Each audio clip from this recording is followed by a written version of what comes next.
Viens no maniem mīļākajiem mācību priekšmetiem skolā ir augstākā līmeņa bioloģija. Un pat ja es neplānoju savu nākotnes profesiju saistīt ar medicīnu, tās zināšanas man pašas vienkārši lēcas galvā.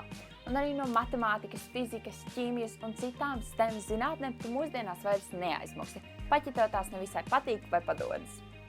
Un tāpēc ir tik svarīgi izvēlēties mācīties tādas lietas, kas būs noderīgi nākotnē un nākotnes profesijās.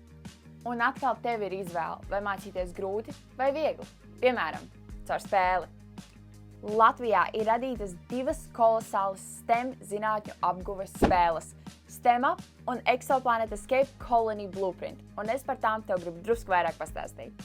Kas tajās ir labs? Tās ir lieliski izstrādātas, ļoti pārdomātas, kvalitatīvas galda spēles. STEMup ir ērti lietojama galda spēle ne tikai klasiskajos galda spēļu spēlēšanas apstākļos, bet arī pat mašīnā, vilcienā vai pat lidmašīnā. Savukārt, Exoplanet Escape Colony Blueprint ir azartiskiem spēlētājiem, jo tajā tu kļūst par čempionu, liekot likmes un pelnot naudu. Iekomentē vai ieliec sirsniņu, ja tu gribi uzzināt vairāk par šīm spēlēm, jo tici man ir daudz ko vēl stāstīt.